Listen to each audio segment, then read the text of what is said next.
Good evening, viewers. This is Daily Politics on Trust TV. On this program, we discuss issues around politics, policy, and governance. I am Hamza Idris.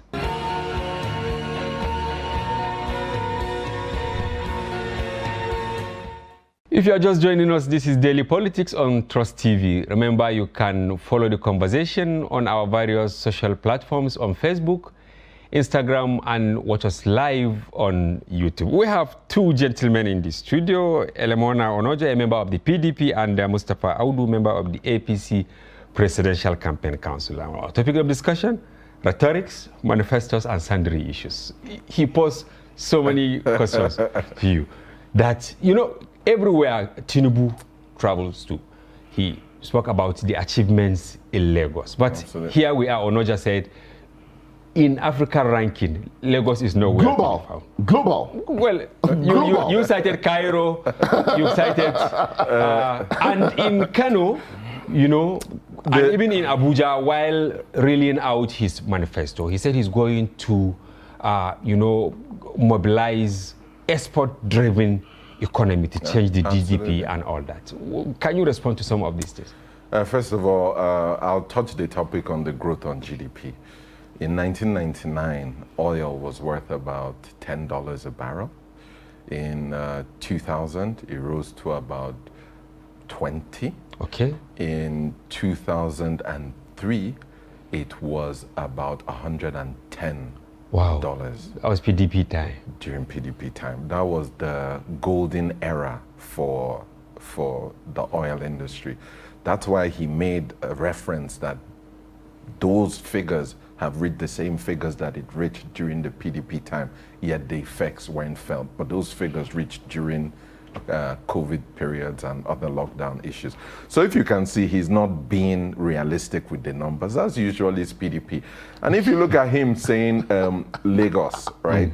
Lagos being an unsafe city, unlivable city, second worst, according to his reference on Economist Intelligence Unit. It's not my reference. On Premium Times, you know. No. So that's his reference that he's using. But at the end of the day, you have to look at basic index. The specifics. Yes, absolutely. You have to drill down into the specifics. If you talk about in terms of Lagos, when Asiwaju came in, they were known as Agbero boys. The Agbero boys, the thugs, the people who were committing the crime. What did he do with them? How did he transform that situation? If you look at the issue of inclusiveness, how do you include people in governance, where Lagos had commissioners that were Igbo, Hausa, Yoruba, mixed from various states. The Agbero boys ended up being the enforcers of law in terms of LASMA, which is Lagos State Traffic Management Agency.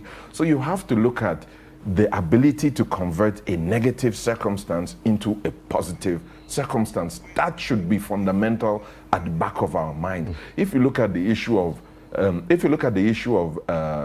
electoral malpractice, a lot of fraud in the election process, that's all brought about by PDP. The Electoral Act has cleaned up a lot of that. In fact, there was a point where, I remember, he's from my state, we would be on the field about to vote and they are on TV declaring results. We've seen that so many times. So things have changed. So many times. If this is what you are saying. Absolutely. Wait, let me just tidy up. So basically you have these indices that you use to measure each leader. What have you done given the circumstance, what you've met, how have you transformed that situation, how can you guide us into the future? That's what is critical. If you look at in terms of unity, party unity, for example, APC has had these issues from non-conduct of Congress back then. Yeah. We were forefront. I'm an APC member. I was forefront at the charge of it. And guess what happened? We did a convention. Guess what we wanted? Young people being included. What happened? Youth inclusiveness. We had an issue just now recently, which was publicized, that some members were not being carried along in the Presidential Campaign Council. What did we do? Instead of launching the Presidential Campaign Council, we went back to the drawing board and included those who wanted to be included. They made provisions for those who may not have indicated interest but want to be included. And we inaugurated a presidential campaign. Was that council. why governors now, you think they have shelved their grievances? Absolutely. That is what, see, a political party is a huge family. In a husband and wife alone, there's argument in a nuclear family, let alone millions of people. So you're going to find challenges, arguments, difference of opinions, many things like that. But in this, the critical thing is to come together and to be able to harmonize and resolve these issues. Meanwhile, in the PDP, what do you have? A presidential campaign council inaugurated by Nyesom Wike. He said that Atiku had selected the enemies of Rivers State. Okay, Onoja, maybe you should come in here because look at how he painted their party, that they were able to manage their problem. That was why they went back to the drawing board, you know, put another list before they now release it, and they are all on the same page. Why are you not on the same page? Because just today, Wike accused Atiku today that he went to Rivers and handpicked members of the Presidential Council without his knowledge, and they are not going to work for him. How do we put this? People can walk and talk at the same time. Okay. There's 5 months to the presidential election. Campaigns have formally started. People can walk and talk at the same time. We can make progress as a political party that is looking to campaign to the Nigerian people, to engage with the Nigerian people, to sell and promote our ideas to Nigerian people. At the same time, leaving the door open and sitting down and having discussions with people who are unhappy about the situation. One thing that Governor Wike will never tell you, he will never say that the constant indication to have a conversation doesn't exist. He will never say it. But do you think he's still on the same page? Today, I tried very hard. We saw some vehicles on television and social media, branded vehicles for campaign in Yobe, without, in Rivers, yeah, without Atiku. Absolutely. I try very hard not to get into that sort of conversation about political leaders. Okay. I understand one thing about the People's Democratic Party, and I've understood it.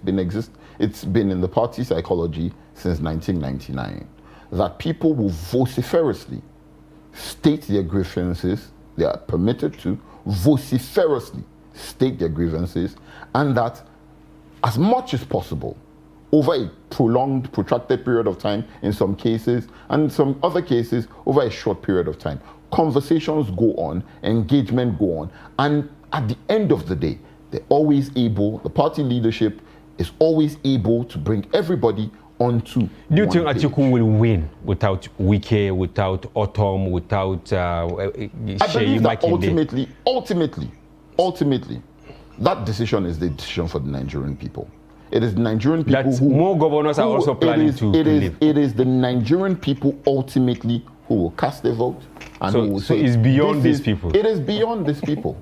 Anybody who says that the governors will determine who is elected president does a disservice to Nigerian people and looks them in the face and says, your votes don't matter. I will not be that person who will look at anybody and say that, oh, as important as God, like I said at the beginning of this program, in this election, every single vote will count.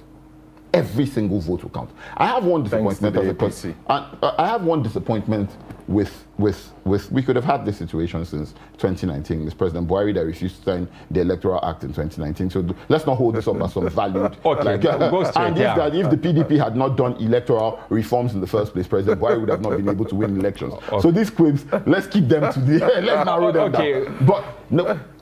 Like I was saying, this election will not be decided by governors. Okay. It will not be decided by party leaders. But you know they are very strong. I know that. And this is not me saying that anybody is not important. This is me saying that the most important person or sets of people are the Nigerians who have registered to vote, who have collected their PVC, and who make their mind up that on election day, they will come out and vote. I'm not going to determine, or I'm not going to call this election based on the annoyances or grievances of political leaders across the country. Mustafa, you know, in APC, it is not also yet over the way you painted it, because Tinubu is being accused of being a high-handed person, like saying this is the person who will be governor in Lagos. You cannot be. Just last week, I think, is it the CAN chairman there said they had to work on Tinubu for him to even allow Sanwo-Olu to to have a second chance, which is going to slug it out with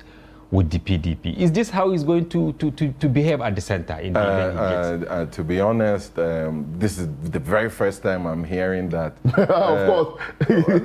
Honesty is but you can see, they said even I'll tackle that. At the end of the day, he's a tough taskmaster. That's what we need in Nigeria, first of all. If you look at it, right, when you have a vision, right, the issue mainly with Nigeria and leadership, especially in the smaller states, is that most people, when a governor comes in, the governor faces this direction. Once it's done, another governor comes in, faces the other direction. Meanwhile, we all know that government is a continuum. Yeah. Meaning that where you stop is where the next person is supposed to begin. That is why an essential plan, a long-term plan, must be put in place. And you see, when people are deviating from that long-term plan, it calls for discussions. You said Fashola had a difficult time. Ambode had a difficult time.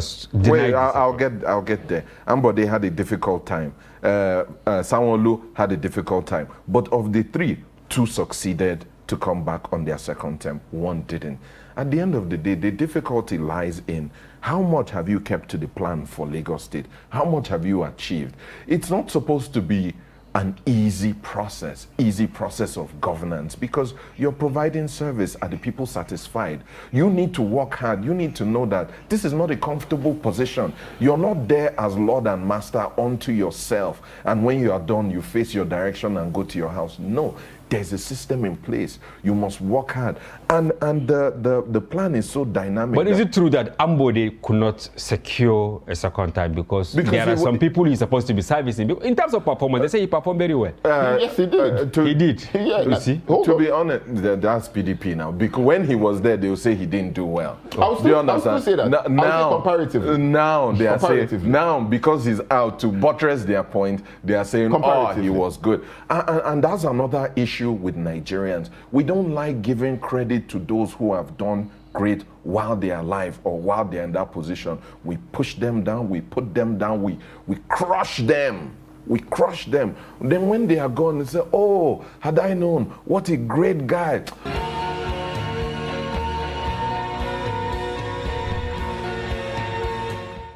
Yes, welcome back.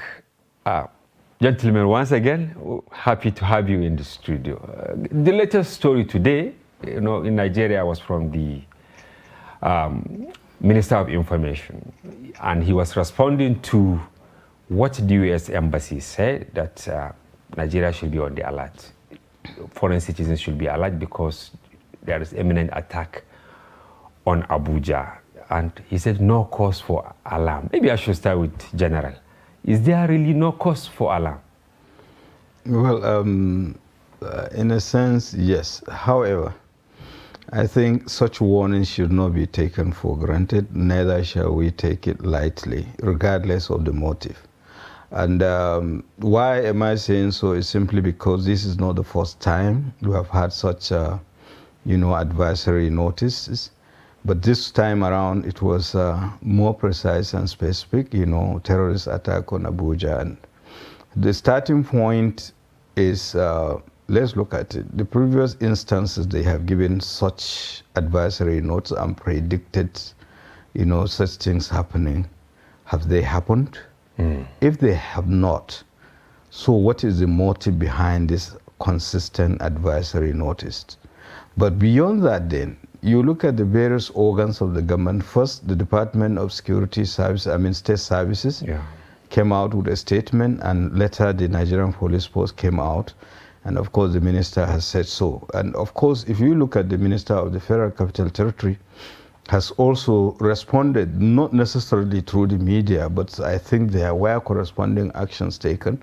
So invariably, this is exactly what we kept on saying. When dealing with security challenges, there should be a holistic approach in the sense that every citizen has a role to play. The role varies. There are those who are statutorily responsible for the security of the citizens of this country. But beyond that, they need all the support, all the cooperation that they can get from the citizens. So now calling on citizens and residents to be more security conscious, and I think is a good thing. But being precise, telling people not to go. And I'm so impressed with the Minister of the FCT, who said all the schools that are closing because of this should not close. So I think in a way there is no cause for alarm. It's more or less that they are being prophets of doom. But in another way, you don't take any security information for granted, regardless of the motive and where it is coming from. Doctor, as a security expert, what is your take on this alarm? Should the U.S. Embassy just pass it to our security forces, or what they did is actually the right thing to do? So there are two components. First one is the statutory responsibility of the U.S. government to U.S. citizens. That is nothing, we can't take away that from them. They have a responsibility. If they are aware of a threat that can affect their citizens, they have to share that to protect their citizens. But then they are not in their country, they are in another country. And so that is guided by international relations and diplomatic principles and laws, actually.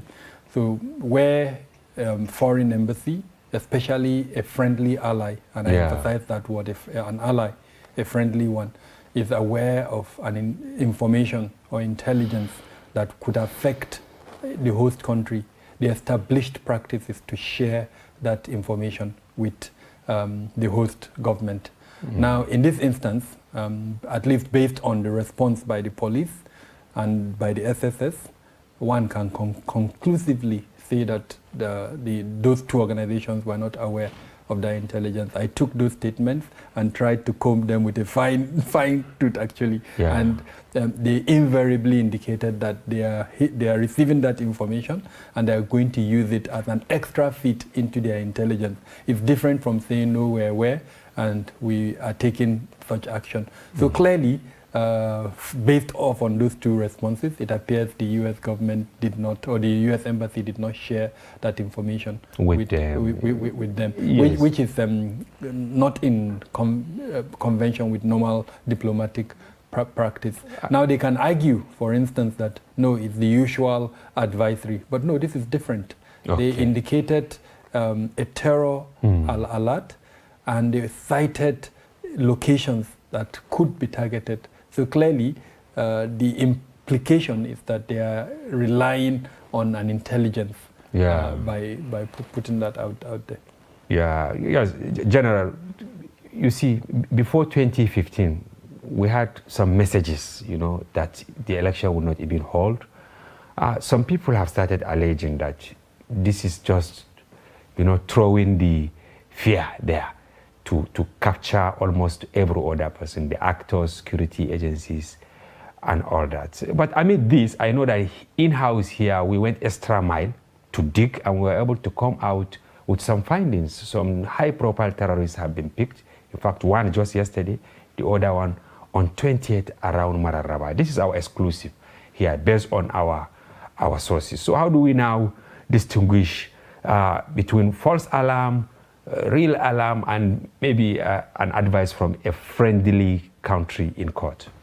I think if you recall what I said, my closing remarks at the earlier instance, I said we should not take things for granted. Yes. And I know for sure a lot is being done in the country, particularly by the armed forces and the security forces, in respect of securing this country. And the instances are the one that you have mentioned. And of course, I read it, and I even tweeted it, Oh, okay. Not in the way media transport it anyway. Well, anyway, we are reporters, so we may not. I am aware of that. But beyond that, again, there is this synergy of effort among the security forces.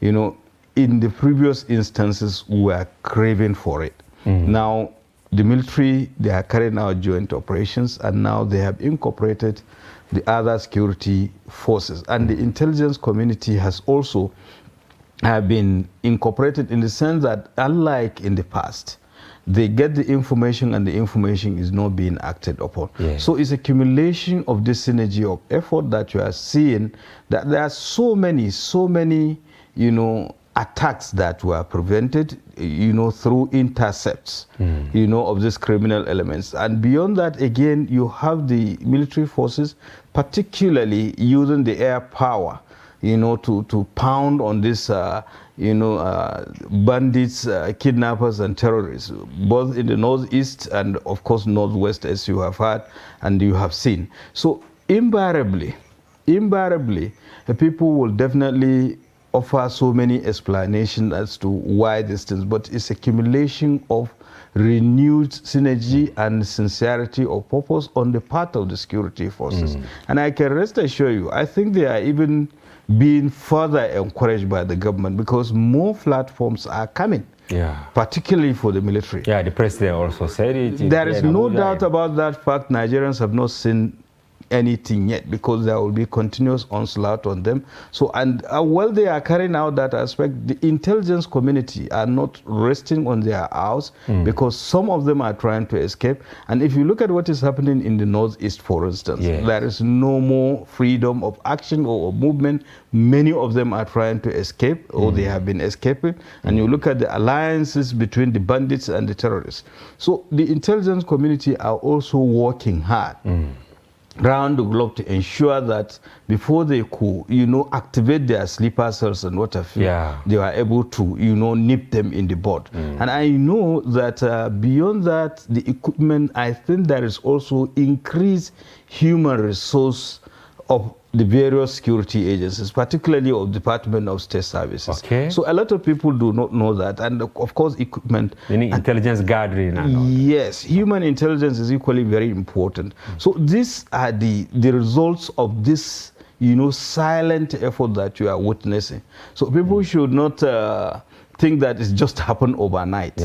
It's a kind of fruits of, you know, diligent and times painstaking effort. Yes, yes, Doctor. In your September 2022 report, you said security operatives sustain action, which is in line with what General just said. We have graphics here. It's from your findings. But before you analyze this, they have claimed success. Are there some differences between what happened in August and what happened in September in terms of progress, vis-a-vis what we have on the screen? Unfortunately, not so much. We actually use the term that the trend has plateaued. In other words, we've seen like a stable trend. The number of persons that were killed in August was about 856, and then in September it was 861. So a significant, an insignificant increase, as it were. Same thing for abduction, and then same thing for the number of incidents. Yes. Even the regional configuration of. Yes, we will come to that, because you say you recorded 528 incidents or security breaches that resulted in 379 abductions, 861 fatalities, if I get it right, and this affected 185 local government areas in 36 states. Can we say we are making progress? Again, like I pointed out, if you are comparing August and September, then it plateaued. It didn't change. However, if you go back to March, when we recorded about 1,400 deaths, to now September, when we recorded 861, then there is progress. General, will you add something to this? Maybe, let me say, compared to last year, what we recorded this year. Can we say we are making progress? Well, there is no doubt about the fact that we are making progress, and the instances are very clear.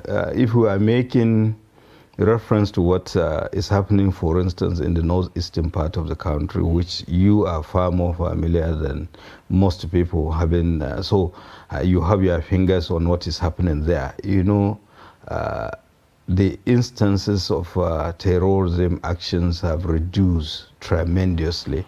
Yes, in the northwest, we have had all these things, but given what is happening now, you know, I can say that we are making progress, And just like I earlier mentioned, it is a kind of process. It's a kind of journey. We are yet to reach, the desired end. So, but compared to last year, every time we are having progresses. Yes, you could point out certain security breaches here and there. Yes, but I know that efforts are being made to make sure that such things have not been, are not happening.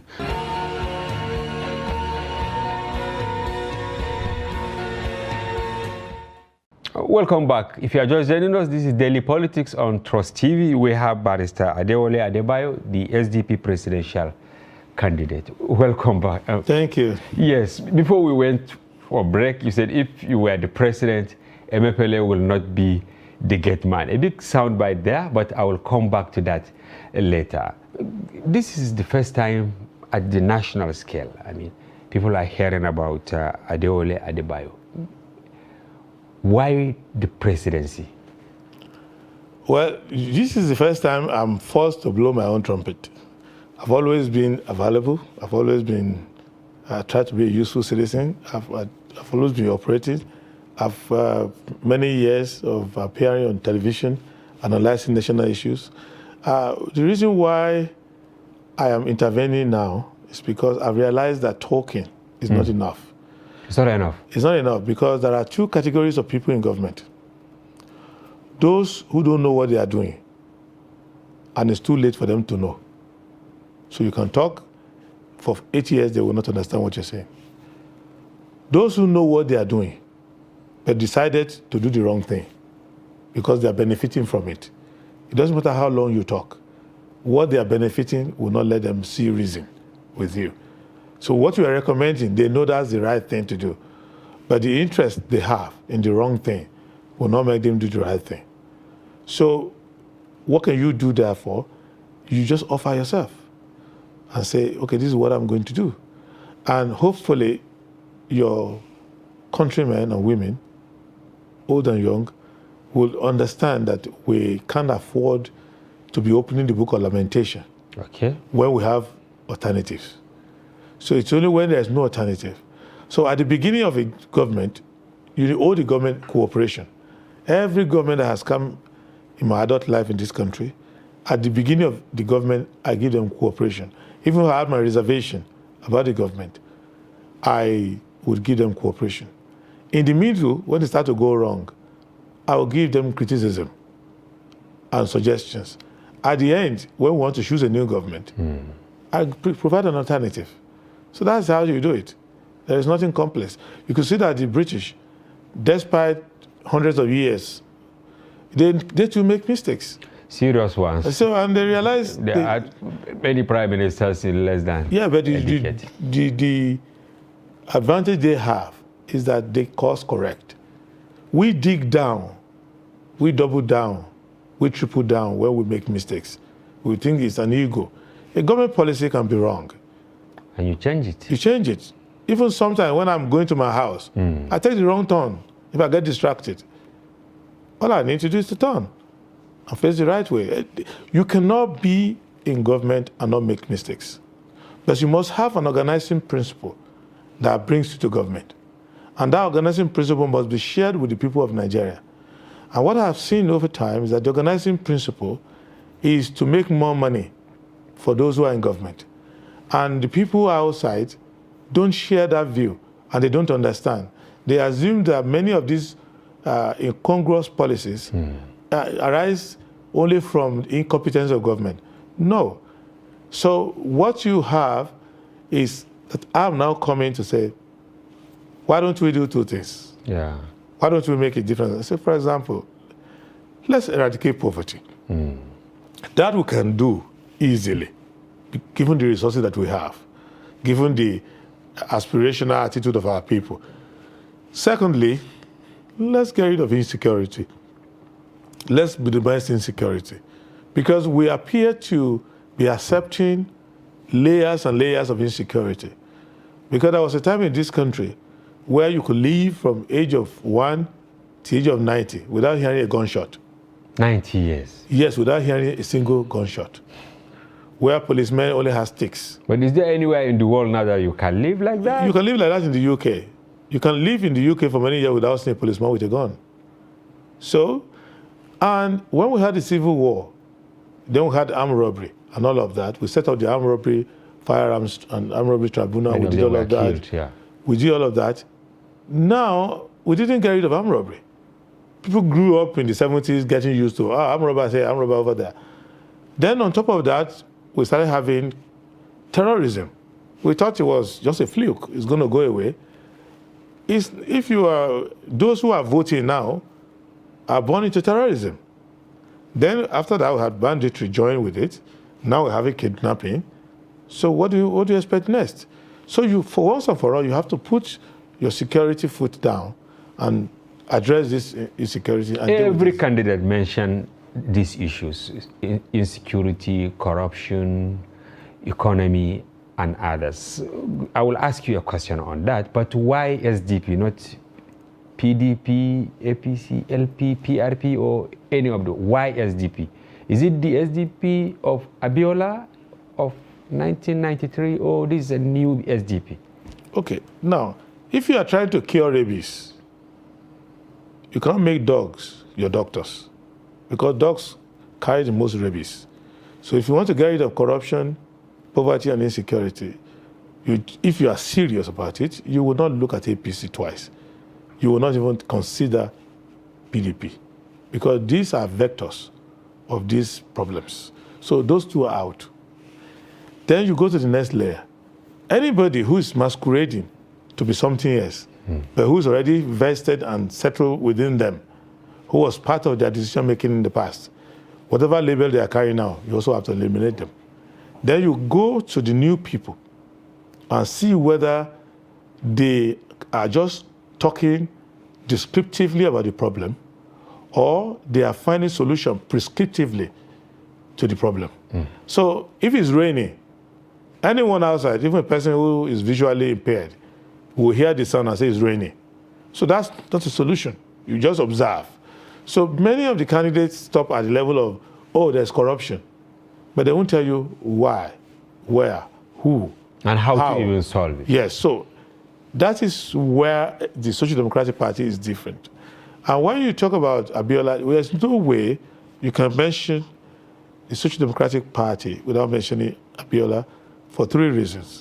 One, the issues for which Abiola ran are the same issues that are valid now. Now? Yes, because Abiola ran Farewell to Poverty, Hope 93. Is poverty not worse? So can you do anything meaningful in public life, in politics? 30 years after. Yes, without addressing poverty. So whether you like Abiola or not, you have to know that he was right in his diagnosis and the Social Democratic Party was right. Secondly, the Nigerian people agreed. MK, Abiola, and SDP were voted overwhelmingly. So, thirdly, the fact that that mandate was not allowed to manifest shows that that problem should have been solved by the parties that took over after. But these parties, rather than solve the problem, worsen the problem. So we are trying now to go back to the beginning, because when I talk about eradicating poverty, the way these other political parties react is unrealistic. It's just talking. It cannot be done. Shows to me why it hasn't been done, that they've given up. They assume that we're going to have generations upon generations being born, living, and dying in poverty, and that a few will continue to become rich. If you look at it now, the governors of today are richer than the governors of the Second Republic. The ministers of today are richer than the ministers of the Second Republic. Nobody The commissioners of today are richer than the commissioners of... The permanent secretaries of today are richer than the permanent secretary of the First Republic, Second Republic. But the people of Nigeria today are poorer than the people of the First Republic. The people are poorer than the people of the Second Republic. People are poorer than the people of the Third Republic. Where is the missing link? It's because they are traveling in opposite direction. The poor here, Yes. then the elite here. Yes, because the elite travel towards the central bank to go and take the money, and NMPC. The people. But people don't keep accounts in central bank. Let me let you know. You see, the people in government control the central bank, control the NNPC, control customs, control the trade ministry, control all the commanding heights of the economy. These enormous powers given to those who are running these institutions is meant for them to galvanize the resources of the country, to improve the living standards of the people, to improve the productivity of the people, to improve the general welfare of the people, and to create futures funds and opportunities for people's talent and for the next generation to meet something on the ground. Now, what they are assuming is that because they are there, government money looks like a lot to them. Because if you have 54 ministers or thereabout, and you are budgeting 20 trillion, so you say, oh, 5 billion to my ministry, 35 billion to your ministry, so you look like big men. But if you look at the people you are representing, that money is not that much for them. So the people at the top, the people in government, have created a Nigeria for themselves, where they are about raising their own. Some will say you're one of them. No, I'm not one of them. I must say I've been fortunate in Nigeria, and I thank God for that, and I'm grateful to Nigeria for that. I've been fortunate from the day I was born. I was born in the right country, at the right time, into the right family. However, I have made a lot of contributions. I've worked very hard. And you can as a private citizen or somebody was as a private citizen, okay. I've done my due. I've listened to instructions when I was young. When I finished school, I've worked. And I've been fortunate to know that material things and the grabbing things is not as important as making concrete contributions to the country. But the reason people I'm running for are those who have not been fortunate like me. Okay. Because they are in majority. And not because they are not intelligent, not because they are not good people, just because of circumstances that happen to them in life. And I believe that the worst Nigerian, in terms of welfare, the poorest Nigerian, should still be the same standard as the poorest person in Saudi Arabia, in Kuwait, and all those other countries in UAE, if we manage our resources well, which means that however bad situation might be in this country, we have enormous resources capable of giving nutritional value to every child from childhood to adulthood, give modest, decent housing to every Nigerian.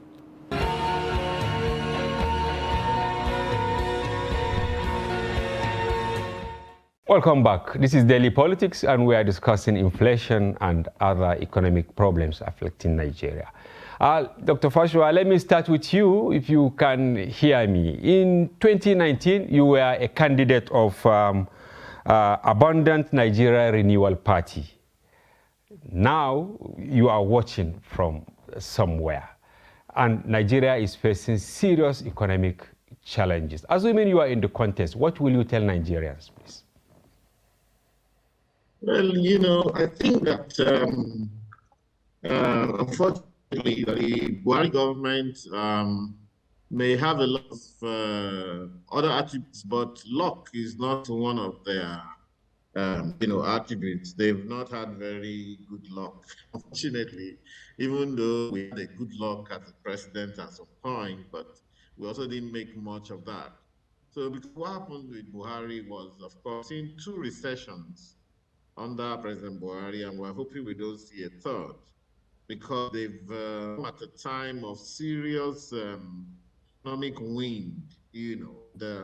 Of course, the major one, apart from the first one that happened in 2016, whereby prices of crude oil crashed, and that directly impacted Nigeria's earnings. At that time, we could still produce 1 million plus, 1.2 million, 1.4 million barrels a day. But, we have also seen a scenario where, the activities of bunkerers, illegal bunkerers and so on has increased tremendously. But the major one was COVID. That one threw everybody overboard and threw everybody out of whack, because it's something that hadn't happened before in world history. I mean, in the whole history of humanity, what you probably would have is a scenario where whole villages, they can shut in for a few days, whole towns, sometimes whole cities, they will say no markets, everybody stay indoors, women stay indoors, children stay indoors.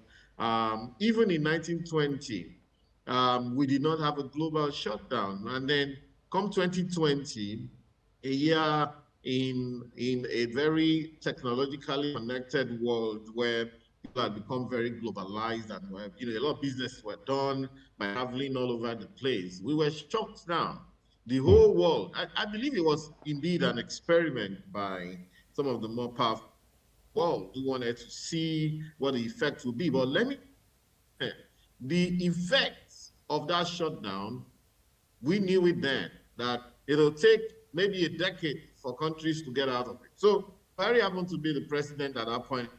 Like you can see around the world that US, Europe, they're doing 40-year highs in inflation, 50-year highs in inflation and what have you. You know what I'm saying? So it is just unfortunate. However, when you take on the work of a president, you have to wade through it all. You don't have a choice. No matter what you get is what you move with, and we don't have such a scenario before. I mean, again, but for now, it'll take a bit. And now you can see what's going on around the world, including the stepping down of different leaders and turmoil everywhere and so on. And that's the effect of that kind of thing. So actually, it is the COVID because it was a scenario where companies shut down, factories shut down, people could not go to work, we weren't producing. And of course, any responsible government around the world has to do the needful. We saw a return of Keynesianism, whereby government have to pray and say, listen, life must go if we have to print and spend.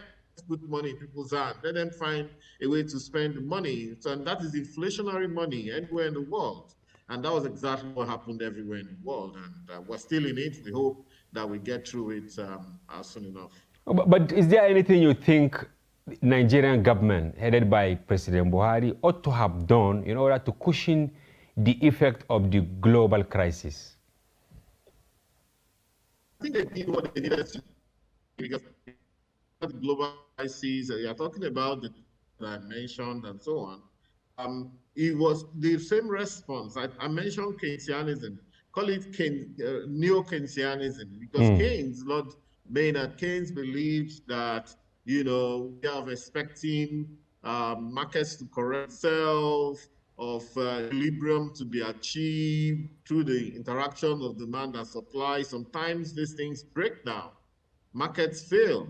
And when markets fail, they believe that government must step in the fray and, re-inject and reflate the market and reflate and put money in people's hands and create jobs when necessary. So in terms of what government have done, empirically speaking, I don't think that they did anything that they shouldn't have done. I think, and of course, whatever decision you take as a government has its consequences as well, because no matter what you do, there'll be some downside. So one of the downsides is this inflation we're seeing. One of the downsides is that a lot of the money that we spend may go into other people's pockets, may be inefficient. If you give someone 10 billion and say, go and start sharing to Nigerians on the street, you can't tell, maybe by the time it gets to 5 billion, the guy stops sharing the money and pockets the rest. You cannot tell if you say, okay, give it to all the market leaders and head of different communities and chiefs and so on. Maybe even send it to their subjects, So you see a lot of inefficiency. Therefore, money that should have been used, for example, for people to buy food or send their children to school or buy things for their babies and ensure that nutrition continues to be okay, will end up somebody using it to marry more wives or sending the money abroad to buy another.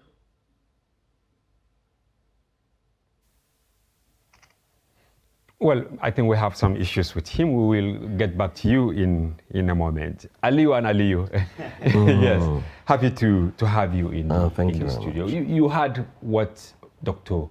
Pashua said. Maybe I should start with you, Dr. Aliyu Audu.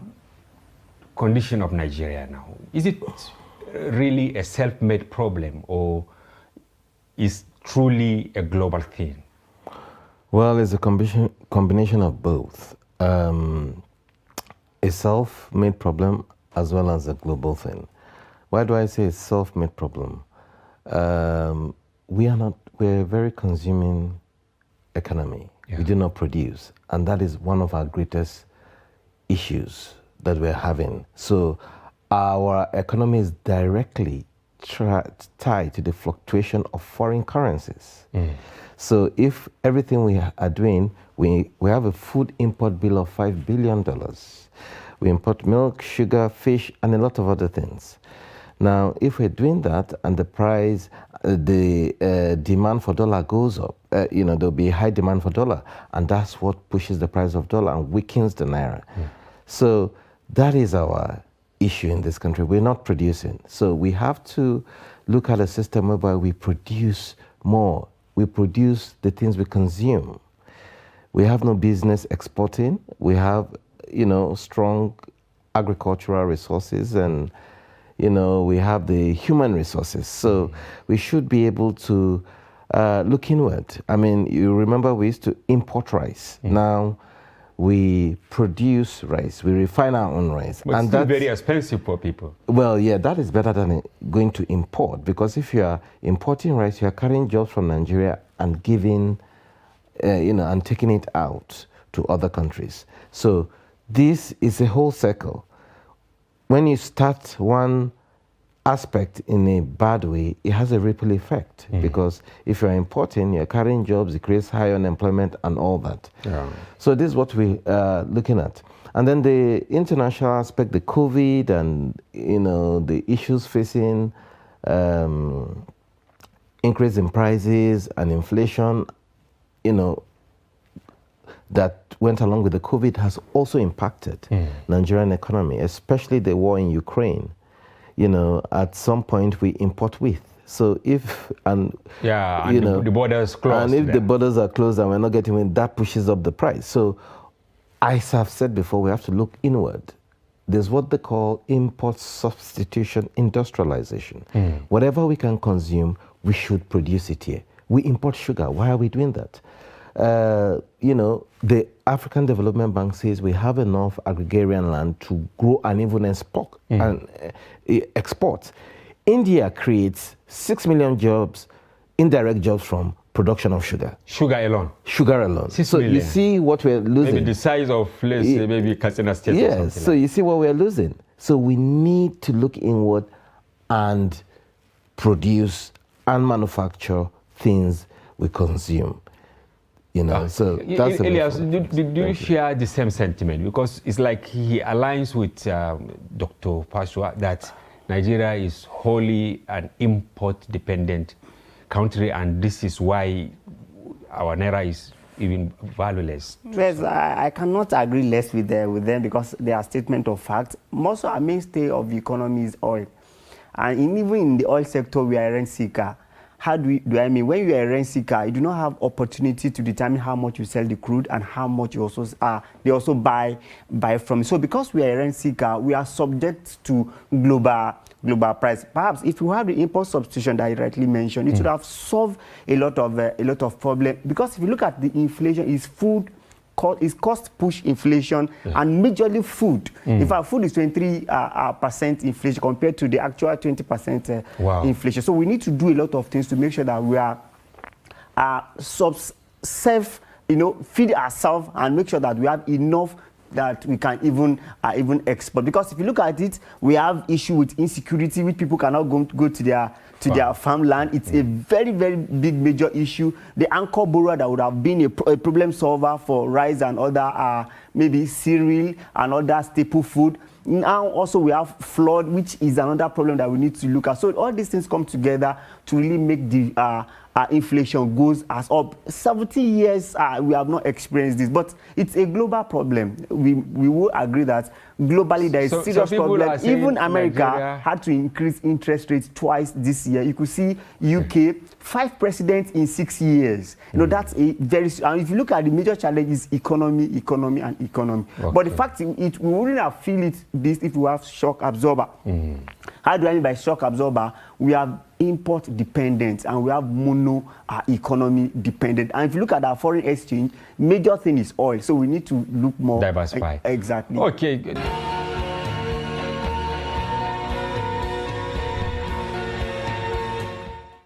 Welcome back. We have in the studio, as I said, Professor Rufai Alkali, the national chairman of NNPP. Prof, once again, welcome.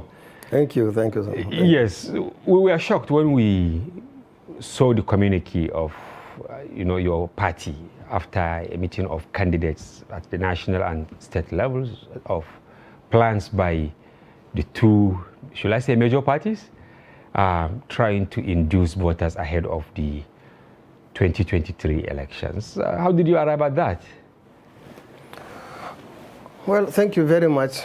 Again, I'm very happy to be here with you today. Once again, yeah. Yes, and I always start by commending the management of the trust stable, the leadership, and the staff for holding this project, this idea, very tight, and you have been advancing day by day.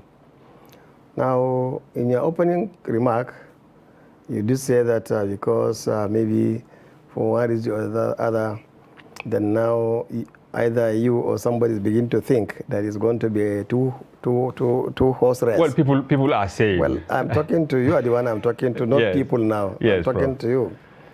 But the last time I checked, there are 18 political parties in under the register of the INEC. And we are the 18 political parties that also did our primaries and congresses and national conventions and produce our candidates. And that every political party has its own agenda. Yeah. Every political party has its own plans. Every political party has its own ways of carrying out its activities. So as you can see, in the past 3 weeks or so, they've been running around helter-skelter by some of the political parties, trying to impress Nigerians. Yeah. Yes, there's a sort of showmanship. But in the process, what you can call the two old political parties and have been getting difficulties in how they are managing their affairs. Nigerians are very watchful. Okay.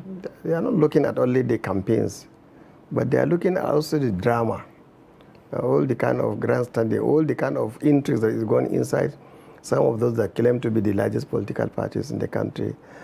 Before you go to a campaign or start running a campaign, first of all, you put your house in order. And I can bet you that some of the political parties, their houses are not in order.